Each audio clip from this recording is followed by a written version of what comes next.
Then long shot epic ride. Mystic Dan toward the inside. Stronghold is next. Then Fierceness. Sierra Leone and Forever Young still with work to do. Forever Young is starting to pick it up as they come toward the top of the stretch. It is Fierceness who's moving up on the outside of Track Phantom, and there on the far outside. Here comes a run from Stronghold and Resilience has now moved up to take the lead as Fierceness is given way, coming by the 16th pole, and Mystic Dan is now come through on the inside. It is Mystic Dan down toward the inside with the lead in the final 16th. Forever Young, Sierra Leone is coming. These three coming down to the wire. Who's it going to be? Oh, it's a photo of the Derby. Oh, it's a photo. Was it Mystic Dan or was it Sierra Leone? Fox. That's Larry Colmus. He calls the Triple Crown and the Breeders' Cup for NBC, and that was his call of Kentucky Derby 150. Won by Mystic Dan, and the Preakness is this weekend. It starts at 6 o'clock Central, and you can watch and wager and be a part of history. Copyright Dark Star at Canterbury Park, where the people come to play. Canterbury Park, where it's summer every day. Horses sing, ba-ba-da-da-da. And to chat about that and much more, a couple of dear friends of ours. Kevin Gorg and Angela Hermann, 2/3 of the Steam team. They analyze horses, assumedly for profit, at Canterbury Park. Find Kevin via Twitter, Gorgomatic21, and Angela Hermann 15. And 2/3 of the Steam team is here. What's going on with you guys? Everything good morning, guys. What's up, Ange? The entire Steam team is here, actually, right? Mr. Allen. Yeah, that's true. That's right. Jeff Madej at CBY Track Flack dubbed us the Steam team, but he's not part of the Steam team. He's kind of the coach, right? He runs the press box. The manager. All right. So, Angela, you first. Define the Steam team. What do we do when you hear us say at Canterbury, Kevin Gorg, Angela Hermann, yours truly, Paul Allen, we are the Steam team? What does that mean? We try to take you from start to finish of how we think a race is going to be run. You know, Kevin and I get out there before the races, about 15, 20 minutes, try to take a look at how they're coming into things. We've handicapped for hours, days leading into the races, and try to take you really from the moment that they get into the paddock, put the saddle on, how they're behaving, how we think that they're going to set up in the race, and take you and put you on track. And Kevin and I both do that. We do some promotions in between. I guess that would be my factor in the whole thing. We have a lot of fun activities for not just the horses, not just the kids, but all of the people that come out every day of the week, and you take them to the gate. So between the three of us, we really try to take the whole race day from start to finish and make it as much fun as possible. Preakness in a second. Racing at Canterbury on Saturday for season 30 begins at 5:15. CanterburyPark.com for information. And, that's where you can get tickets and learn about when the dog racing begins, which is a week from Sunday.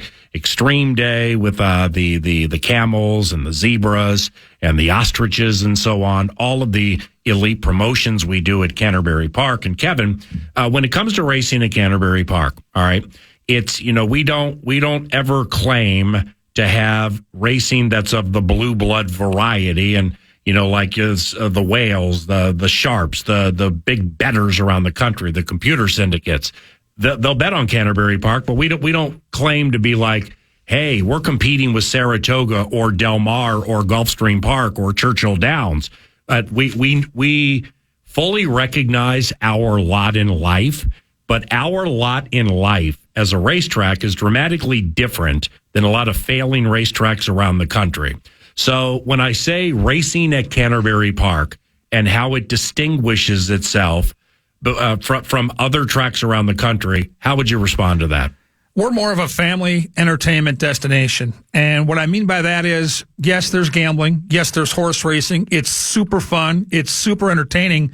But most of the people that come through our door, and we'll probably have 8, 9, 10,000 people on Saturday, are there for the food. Have a few drinks, sit outside, the playground for the kids, the pony rides on the weekends. I mean, to me, it's such an easy recommendation. Because I work at Canterbury, when I go to different functions, whether it's my family or work functions, I am so excited to invite people out to Canterbury because I've never met anybody that comes out there for the first time and says, well, this is no fun. I mean, it's a blast when you come out there, and we look for that. And so for Angela and I and you and the Steam team and all the stuff we do around there, all we're trying to do is throw a couple opinions out there, educate people, because most of the people that come to our racetrack aren't like the fans at Saratoga or Churchill Downs. They're not sitting there with their racing forums and they're handicapping and they've got their cigars. That's all welcome there, but it's much more of let's just have some fun, pick a few winners, have a few beers. And this is season 30 of live racing at Canterbury Park, and Angela Hermann is 29 years of age.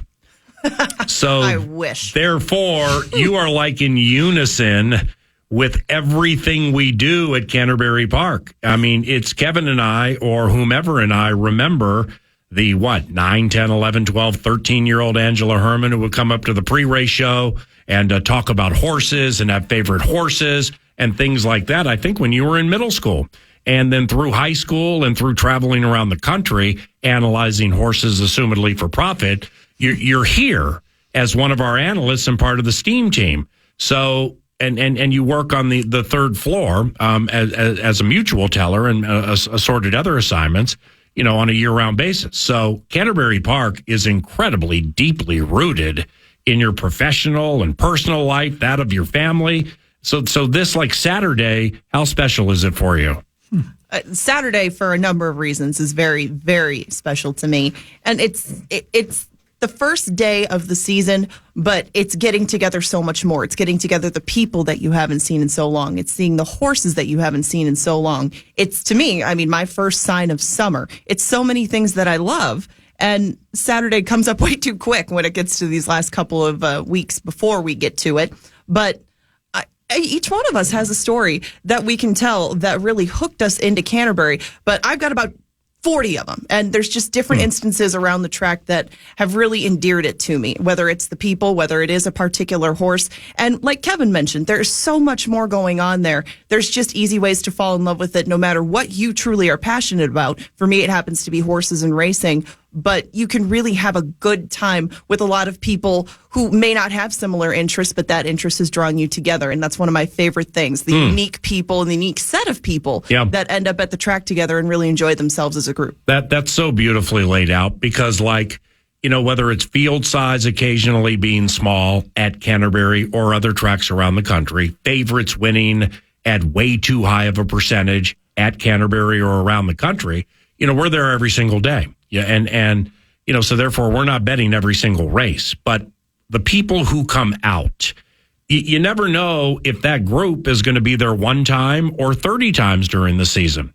And like Kevin said, they're probably not going to have daily racing form or past performances, where they're analyzing what some would think would be hieroglyphics or looking at the past performances, trying to establish how they're going to set up a pick 4 that hopefully, or pick 5 that hopefully has a carryover. And for us who are lifers in the game, so to speak, we've all worked in this game multiple decades or followed it multiple decades.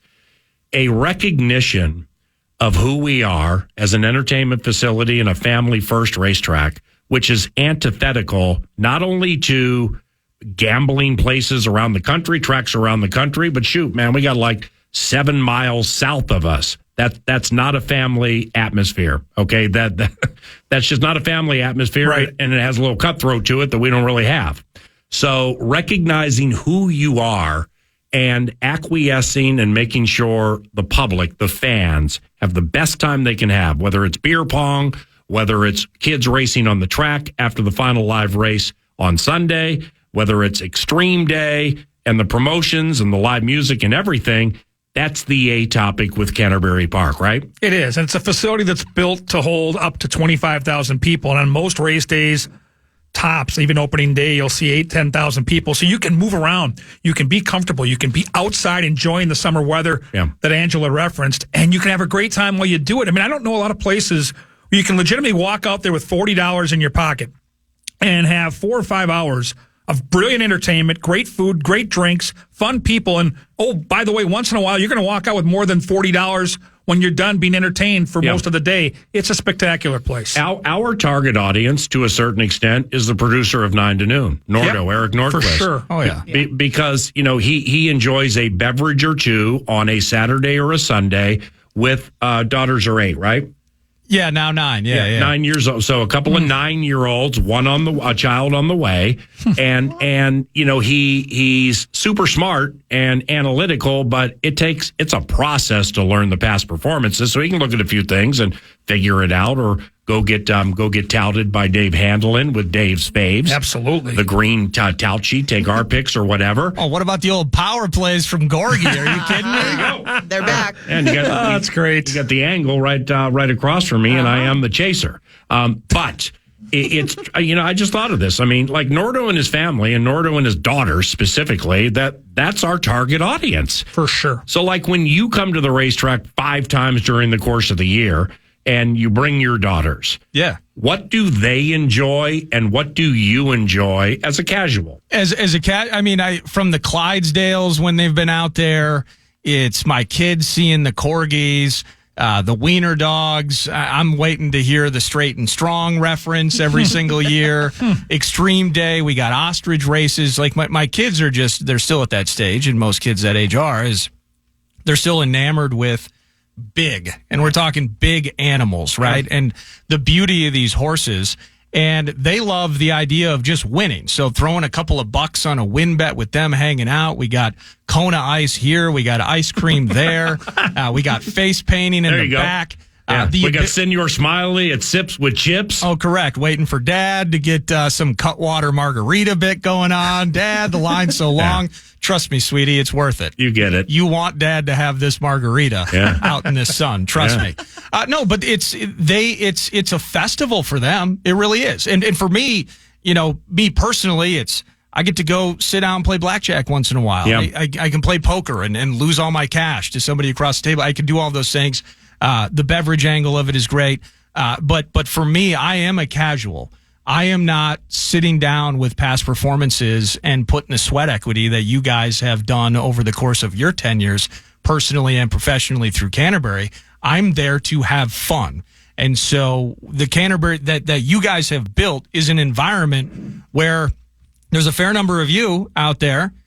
There's a bleep ton of me. Yeah. And we're all coming back because of how fun it is. Right. And there are a lot of places to have fun in our metro area, but there's a reason that Canterbury celebrating its 30th year is filling that parking lot. There's a reason it's growing. There's a reason they're constantly scrambling to find new places to put people, and it's because the people want to be a part of that. Yeah. And so it's been a blessing for my family now living in Chaska. It's a much shorter drive than it was earlier, but the ability to go out there, and it is for me 5-6 times a summer, but those are awesome weekends with my kids. They can't wait to go. They want to go see the human cartoon, Uncle Paul, and they want the peanut M&Ms so they can put chocolate on the windows of your booth. And unbelievable. That's their favored part of the summer. Oh, boy. But the family atmosphere out there is unmatched. Yeah, and it I and we have known this forever, but sometimes the age old adage would be seeing the forest for the trees, and appreciation for those who arrive late April, early May, and leave mid-September. And then we don't see them again until late April, early or mid-May. And I'm not saying that I didn't have the proper level of appreciation for that until really, ever since I got the honor of running or being part of the Canterbury Park Backside Chapel. And the ministry is for the grooms and everything, everybody who lives on the backside. They live in the dorms, families, and stuff like that. I really gained an appreciation for their lots in life. And it's something I did for 5 years, from 93 to 98, traveling around the country to call races. And it's tough. That vagabond gypsy lifestyle can be tough, man. I was broke every single day, but it's their lots in life, the grooms, the trainers, the jockeys, everybody helping. They having an appreciation for the walk they're on. That's who we are. And whether it's a groom that you don't know Umberto's name until you ask, or it's jockey Alonso Quinones, who's back for X amount consecutive years, or it's trainers like Tony Rengstorff or Burnell Roan from Prior Lake, who goes to Tampa Bay Downs, I've just found myself the last few years just really, really understanding, appreciating, and respecting the lots in life of those who for decades pick up, leave, go, set up, hopefully do well, pick up, leave, go. That's hard. I mean, that was hard. My 5 years, that was hard till I landed here in 98.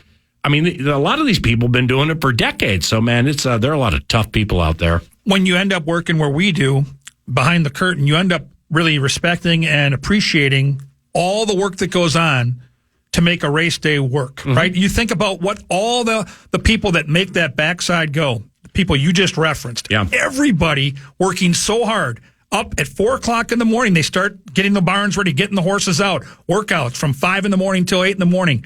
Clean them up, clean the stalls, get the horses ready, get them back in the paddock. Like, when you work on our side of things, you tend to appreciate the dozens and dozens and dozens of people that put that hard work in. There's no day off at the racetrack. It's 365 days a year. These horses need care. Right. And we love the game, right? We're there in the press box. You're calling the race. We're in the paddock. Race day is super exciting. 8 races on Saturday night. It's going to be spectacular. But for the people that are there like us, we know how much work it takes to make that thing go. And when you love it like we do, you tend to really appreciate the people behind the scenes that allow that to happen. And the race track, okay, the track itself, Canterbury Park, CPHC is how it trades, CanterburyPark.com. The entity, the business is one thing, but the fans and Angela, Leg Up Day. All right, we have something called Leg Up Day, where we raise tens of thousands of dollars for jockeys who race at Canterbury, for them to sustain if they become injured or it's career-ending type injury type stuff. And a lot of racetracks don't have days like that, which means they're not thinking about, what happens to those for whom we're cheering, on whom we're betting, the show, the ones on top of the horses. Or I've just noticed a lot of racetracks kind of haphazardly or half-heartedly will conduct a day like that. That's not the case at Canterbury. I mean, it's and that's just really, it's part of the identity of everything we're talking about now, where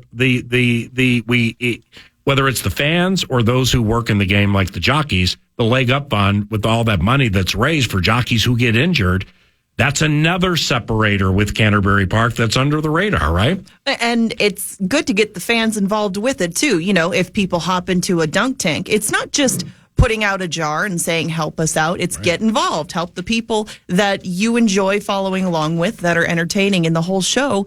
And it is a community. And like you mentioned, there's a lot of people involved in not only getting the horses to the races at the tracks, but even in getting horses on the ground, the breeders of the state, the owners of the state. So many things have to go very right to get a horse not just to the track, but get them to the winner's circle. And one of the most rewarding things I think about what we do is you calling the races. Not every trainer there is going to get to the Kentucky Derby. They're not going to get to the Breeders' Cup. That is their Kentucky Derby. That is their Breeders' Cup. And the emotion and excitement that you would put into the calls for not just the people that put them on the track, but the people at the track gives part of that experience to them. The time that we try to put in to putting on the show, to making the information more approachable, to try to make everything more fun. It's their Kentucky Derby too. Every person that walks in the door deserves the experience that we know and love, that we try to translate through what we say, what we do, and things like Leg Up Day, where people can get involved and really get a look at some of the, not just the good things, but the bad things that may face some of the people in the game, and how we can all get involved, step in, and help and improve things. Beautifully stated. And, not that it matters to those who are listening, specifically constituents who may be listening right now, who don't come to Canterbury or support Canterbury that much. The separator here, friends, is we are, of course, looking to make money and run a business, but we're not about money. We're about family. We're about our fans. We are about those who take time to come see us, and we serve you. And like I said, not that it matters to certain constituents listening right now, because you're going to run your own race and you're going to help others run their race, even if they don't want help running their race. But just know who we are and who our identity is and who we've been for 30 years. This is not some freaking turnip truck that rolled around here 4 years ago and we just set up a track in the middle of a cornfield. This is a Minnesota institution of entertainment, and one that is not to be slighted, and one that serves the public. It's not vice versa. It's not what we can take from you. It's what we can give you. And that begins Saturday with opening day at about 5:15. We'll look at the Preakness and some other stuff around the corner, but first. The Fan and BigDeck.com want to give you a chance to put $1,000 in your hand with the National Cash Contest. Go to KFAN.com and enter the keyword fun. You might win $1,000 with the keyword fun at KFAN.com.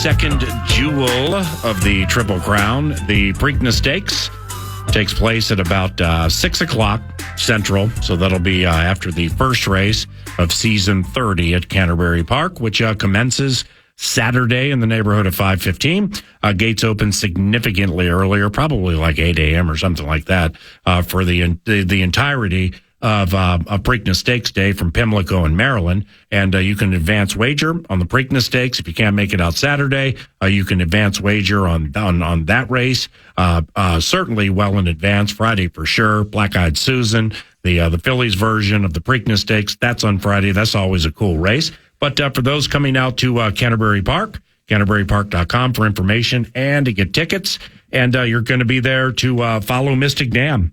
Say you cashed on Mystic Dan in the Kentucky Derby. Congratulations, you did so at 18.5 to 1, and he won an absolute spine tingler against Sierra Leone and the Japanese contingent Forever Young. Mystic Dan is going to be favored in this race. There's a horse named Muth who was scratched. He was the morning line favorite, so we are relegated to 8. What do you do with the Preakness Stakes, Angela? We begin with you. The scratch of Muth was a huge game changer, and not necessarily from a pace standpoint. He was going to be close, but just how tough he had run against most of this competition in the past. He was going to be a heavy favorite. Bob Baffert has won a lot of Preaknesses. He is down to one horse now, but as far as the pace goes, there wasn't an abundance of it to begin with, and now the new factor in it will be the weather. There's going to be some wet weather going through Baltimore on and off through the weekend, but it looks like Saturday might be a pretty solid chance of rain the entire day, and even more money will probably go to Mystic Dan as a result because of his impressive performance a few starts back on a muddy track where he just blew away a field at Oaklawn. What about you, KG? Yeah, the scratch of Muth is a bummer because I really liked the race that Mystic Dan ran on Derby Day. He was much closer to a hot pace than people realize. You have to go back and watch that replay. They get to the far turn in 46 and change in a 1.25 mile race, and he's a half length off the lead, and you got Hernandez down there scraping paint, just sitting with a boatload of horse. But my point is, there are like 8 horses in that early clump. 7 of the 8 finished up the track. The only horse that finished in that race that was up close is Mystic Dan. So this was nothing fluky. He got an inside trip, I'll give him that. But he was at the wrong side of the pace, and that's why you saw Forever Young and Sierra Leone making up that great ground late. I mean, it was everything he could come up with to hold them off by a nose, but he can come right back and win. If he came out of that race okay, he's absolutely going to win the race on Saturday. It's going to be great for horse racing. The rain would only help, as Angela mentioned. But you wonder about the 2-week return. I think in our game today, it's rare that these top-level Grade 1 horses race more than once every month. Yep. So that's the question mark. And so, yes, I think Mystic Dan is the most likely winner on Saturday in the Preakness. He won't likely be the horse that I make a win bet on. I like the other Bob Baffert horse. I think Imagination has a chance to get a great trip on or near the lead. I went back and watched that Santa Anita Derby a couple of times, and he did the dirty work in that race. And I don't think Bob Baffert thought this was his best chance at Triple Crown Immortality, 3-year-old big-time races. But they've all kind of fallen by the wayside, including the Spiked Fever that Muth came up with. And I'm not going to doubt that Bob Baffert will have this horse fit and ready. And I know this horse is going to get a good trip on or near the lead. And I think he'll be 4 or 5 to 1. So I think he'll be a bettable number. And I'll try to use him in an exactor trifecta with Mystic Dan and then try to get some long shot like Seize the Gray or Just Steel to hit that ticket, because I'm against the Chad Brown horse, Tuscan Gold, who's getting a bunch of steam. And I'm against the horse I bet in the Derby, Catching Freedom, the 3. I thought he got a great trip. He was on the right side of the pace, and yes, he was only a length and change from getting there, but he never really looked like he was going to get there. And so I question whether the pace is going to be anywhere close to that this time around in a race that's a little bit shorter. There are some friends of mine that you've met at the racetrack, and I don't know if you can identify them, but they're part owners of Seize the Gray. Wow. Seize the Gray is owned by a conglomerate called My Racehorse.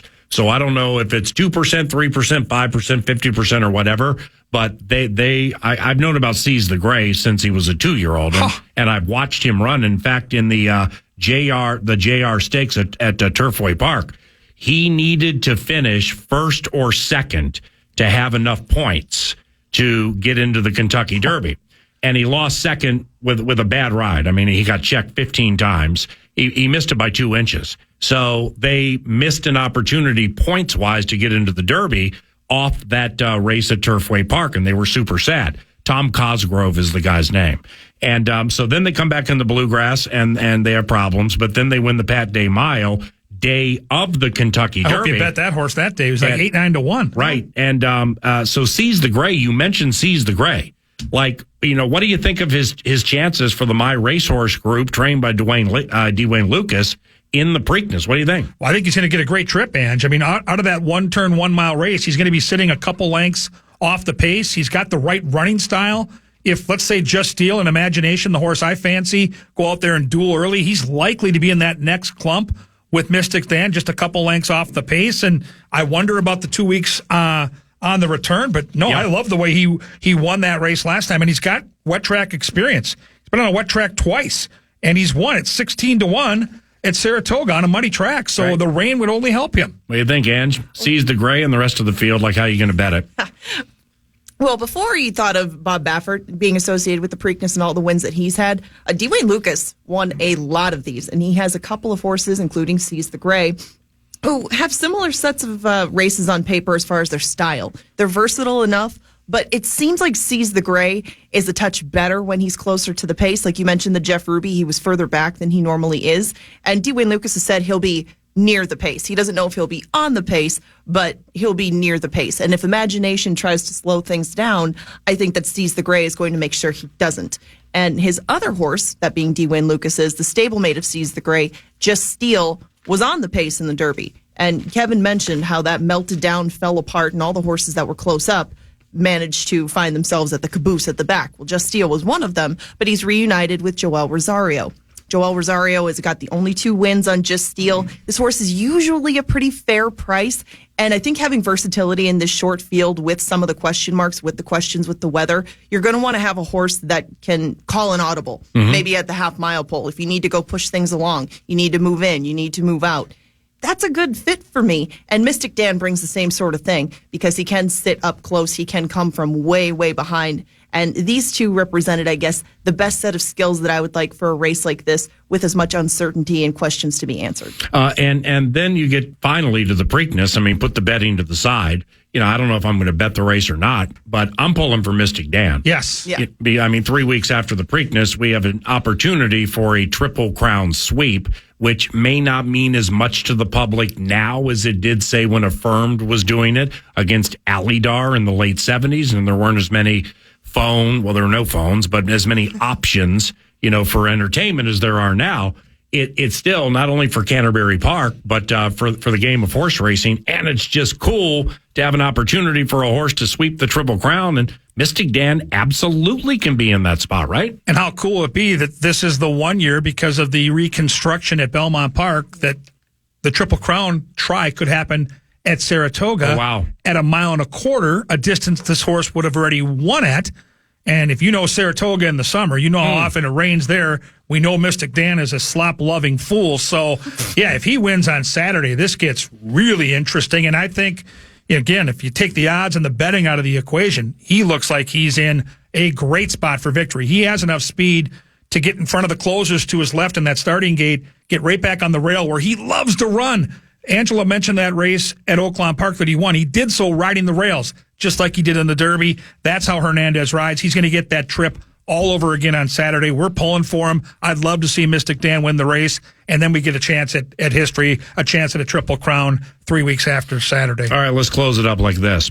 There are going to be thousands of people at Canterbury early on Saturday in anticipation of live racing with us, but also the Preakness. So our first race is like 5:18. Let's call it 5:15. There are facets of the 8-race card we can go through and find spotties and exactas and trifectas and pick fives and all that. How about for those who are definitely going to be there for the first race? Well, we got a horse. And they're going to want to make a win bet on the first race. We got a winner. And call it a harbinger for the spring and summer that is CBY. I cashed here, and damn it, that's how my summer's going to go. I'm going to win all the time or win most of the time. If the first race, we currently have 7 before scratches. Familiar names, too, to those who have been out to Canterbury, even 2, 3, 4, 5 times a summer. The Alligator Hunter, Hap Hot, Crocodile Hunter, Minister of Soul, Excel, Plain Talk, and Seed of Success. So give us a win bet, Kevin, then Angela, then me. Well, I think Angela and I are going to end up agreeing. I don't think we're going to be alone in this. But in race 1 on Saturday at Canterbury, somewhere after maybe 5:10, 5:15 p.m., my strongest opinion of the card is running. Not a coincidence. I mean, this race came together brilliantly. Say it. The Alligator Hunter, the one. This horse is one of those horses you just love to watch run, right? He's about raced, that inside? I don't mind the inside because he's got enough speed to get out of the gate. The horse, just to his outside, Hap Hot, is so fast that he'll clear off, and Alligator Hunter can sit just off the pace, ready to pounce. 15 starts at Canterbury. He's won 9 of them. 28 career starts. He's won 11 of them, and he got the prep race, Angela, under his belt May 1st at Tampa Bay in a 5-furlong turf sprint. Got beat at 1-2, lost a photo. That doesn't bother me. Back on his favorite track. Boom. Pay the people at around 4 to 5 odds. Yeah. It's free money on Saturday night. Yeah, I'm not on that one as a win bet. Really? I picked the last time the horse won at this distance on this surface, it was the pandemic. So, we're going 2 turns. We're going 2 turns and on dirt and winning for the Alligator Hunter. We're going one turn. No, I'm saying if you look back. If you go back. Yeah. It's like his identity is becoming that of a turf sprinter and also of a 2-turn Festival of Champions Day horse. No. I'm not. If he wins, I'm going to be super surprised to be heavily favored. But anyway, who do you have, Angela?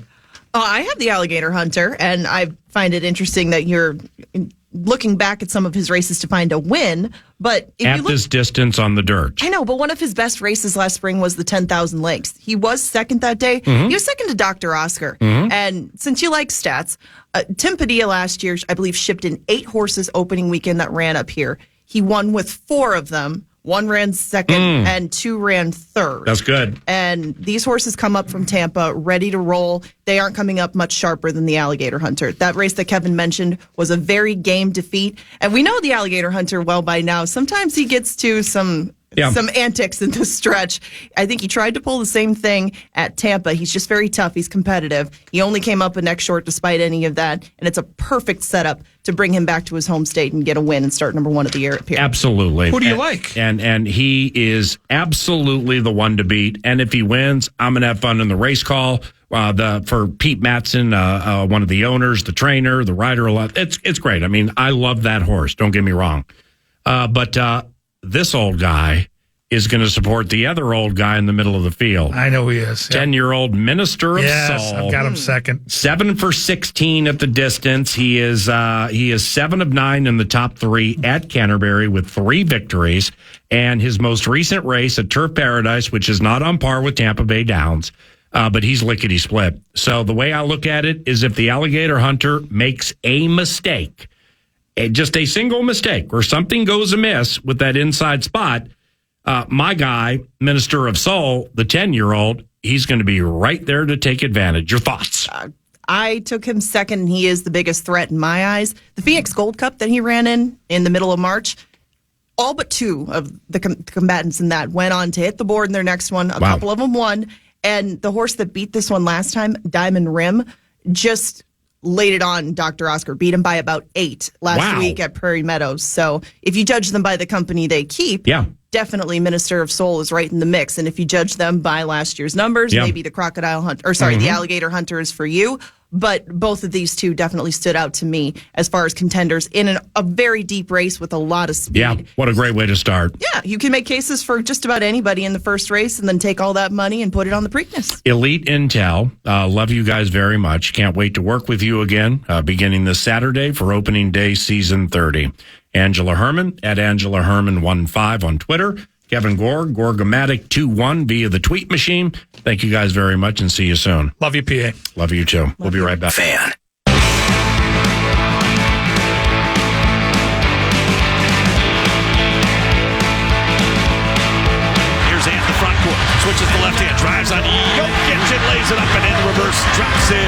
He ties his playoff career high with 43 points. Towns with it right corner. He'll just turn fire over Murray. And drain it. It's a 3 for Karl Anthony Towns. Michael Malone needs a timeout. Got it. Lobs it into Towns at the free throw line. Looked like he got fouled. Now to Rudy, who pushes it up at the elbow.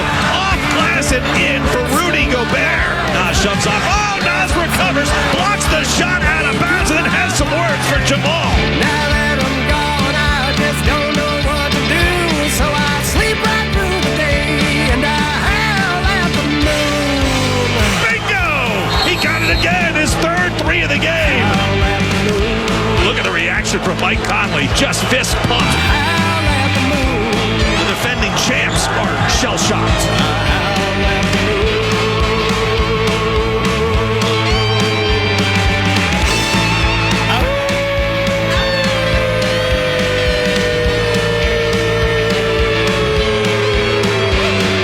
Feeds it up to Ant. Breakaway. Showtime dunk for Anthony Edwards.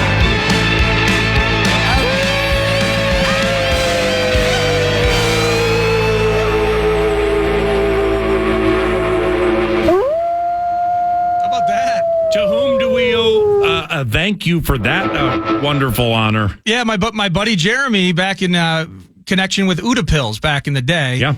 He's an indie artist, El Drifte, and he's in Nashville doing records. And so you can find him on Spotify. Yeah. That's Howl at the Moon, but it was perfect. Nicely done. As we're all not sleeping and howling at the moon tonight in advance of Game 6. Yep. And you know, as the like I said with Ben Lieber an hour and change ago, if you are of the conspiratorial variety, and if you believe, you know, like the Tim Donaghy story we read the other day, where the shamed, disgraceful, compulsively lying former NBA official, you know, where he's like, hey, they got us together, and they weren't saying fix the game, but they're like, you got this team and this team, and then he ended it by saying, and why wouldn't refs want series to continue? It's an extra 25. That was then. It's an extra 20 some odd $1,000 for them. Yeah. If you're wondering about dicey calls, well, it behooves us to share that the head ref this evening is a man named Mark Davis. Yeah. So it's his crew, the same crew that permitted and officiated the bloodbath in Game 2 that went the way of the Minnesota Timberwolves. Well, Hal, it's time to howl tonight and talk about it tomorrow on the Friday Football Feast. And I'm Paul Allen. Thank you very much for listening. As we say daily, we serve you. You take the time to listen to us. The least we can do is put good stuff together. Hopefully you enjoyed it and had a good time with 9 to noon. And I'm Paul Allen, back with you tomorrow. Here comes Nordo to put a wrap on the show. And thank you, Casey's, for sponsoring the 9 to noon show wraps. Food and fuel deals with rewards. Buy one large topping pizza, get the next one half off. It's amazing. So check out Casey's today. 89-cent medium fountain and frozen drinks all summer long. So many things going on at Casey's. Stop into one today. Mark Davis, hoping he makes the calls. Chris Finch on the bench. He's rocking his voodoo doll, determined to win, like pushing through a brisket stall. To lose 4 straight would be one hell of a fall. Abbott whispered in my ear, little birdie. The pregame lifts off right around 6:30. If they lose, Rube's like, knew they were frauds the whole time. If they win, Rube's like, I had faith the whole time. Schedule release last night with sauce. At this stage, still haven't found a Vikings loss. Yes, it's a bit every season again and again. Do you really want to hear us predict 7 and 10? Can't see the future. I'm definitely not a mystic. It's mid-May. Important to be realistic. Integrity in question. Please tell us the truth. So bitter. Next time, man, just hold the vermouth. Today, EB. Podcast today's Paul Allen Show, or listen back to previous show and interviews by going to the iHeartRadio app or KFAN.com.